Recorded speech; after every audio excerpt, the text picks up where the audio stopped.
Welcome back to History of Simple Things. Today's topic comes from one of our viewers, Osman Ismail, 249. Thanks for the suggestion.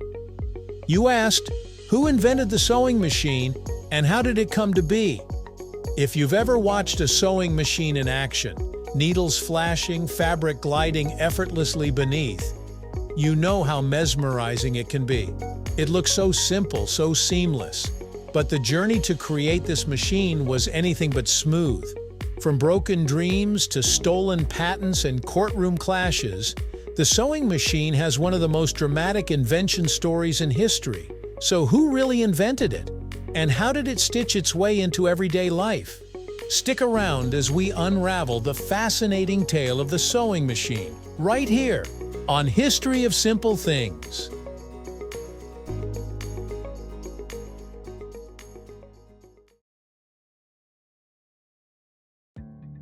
Before machines, all clothing was made by hand. Every stitch had to be pulled through fabric with a needle one at a time. Making a single shirt could take days. It was tedious, slow, and incredibly demanding work, mostly done by women either in homes or in garment workshops under grueling conditions. The Industrial Revolution had already transformed how we wove fabric, with looms and spinning machines turning raw fibers into cloth at lightning speed. But sewing? That was still stuck in the past. The idea of a machine that could sew fabric was, by the late 1700s, more than just a dream. It was a necessity.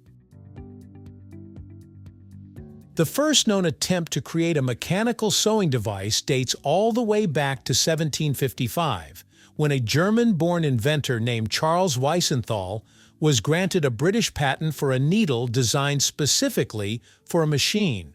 But, and this is a big but, there was no actual machine, just the needle. So while Weisenthal gets a nod for the concept, he didn't give us the full picture. The next big name in this saga is Thomas Saint, a British cabinet maker. In 1790, Saint patented what many believe was the first true design for a sewing machine. His blueprint included an awl to punch holes in leather, followed by a needle that passed thread through the hole. It even featured a feed mechanism to move the material along, an essential part of any modern sewing machine. But here's the kicker: no one actually built it. At least not until the 1800s, when a replica was finally constructed based on his drawings. And guess what? It didn't really work. So while Saint is often credited with the first sewing machine patent, his invention was more theoretical than practical. The first person to create a functioning sewing machine was a French tailor named Barthélemy Thimonnier in 1830. His machine was made almost entirely of wood and used a hooked needle that mimicked hand stitching, making a chain stitch that could actually hold fabric together. It wasn't perfect, but it worked. Thimonnier was even contracted by the French army to produce uniforms using his invention, and it looked like he was on the brink of changing the world. Unfortunately, not everyone was thrilled. A mob of angry French tailors, terrified that machines would make their jobs obsolete, stormed Thimonnier's factory and destroyed everything. The poor man fled for his life, and while he continued to tinker with his designs, he never recovered from that blow. He died in relative obscurity, broke and uncelebrated, even though he arguably built the world's first successful sewing machine.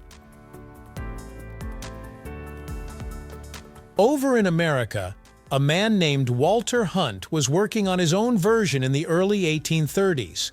Hunt's machine was a significant leap forward because it introduced something known as the Lockstitch. Instead of just looping thread like Thimonnier's chain stitch, the Lockstitch used two threads, one from a needle and another from a shuttle underneath, to create a stitch that was much stronger and more durable.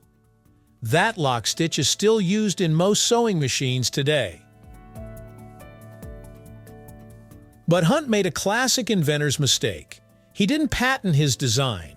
He was reportedly worried it might lead to widespread unemployment among tailors and seamstresses, so he set it aside. That one decision ended up costing him a place in history books as the official inventor. If you ask most people who invented the sewing machine, they'll probably say Elias Howe. And for good reason. He was the first to secure a patent for a working Lockstitch machine in 1846. His design was clever and efficient, with a curved needle that had the eye at the point rather than the back, like a regular needle, and a shuttle underneath to complete the Lockstitch. But success didn't come easily. Howe tried to market his machine in England, but ran out of money. When he came back to America, he found that several other inventors had created similar machines and were already selling them, including one particularly ambitious guy named Isaac Singer. This brings us to what historians sometimes call the sewing machine wars.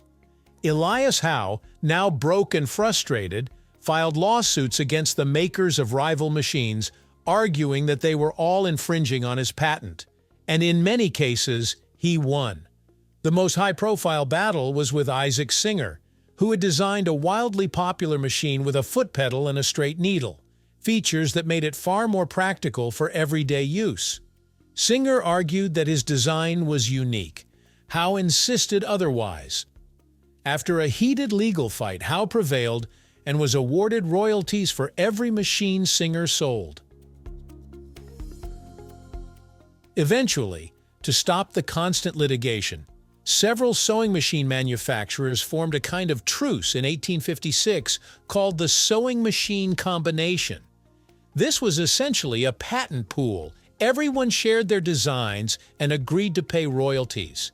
It was one of the first examples of intellectual property being collectively managed to advance an industry instead of tearing it apart. Even though Elias Howe won the legal battles, Isaac Singer arguably won the war of public recognition. His machine wasn't just functional, it was accessible. He introduced installment payment plans, advertised heavily, and made sure every household could imagine owning a sewing machine. Singer also hired women to demonstrate the machines, helping to break down social taboos around female labor and technology. His company eventually became one of the largest sewing machine manufacturers in the world.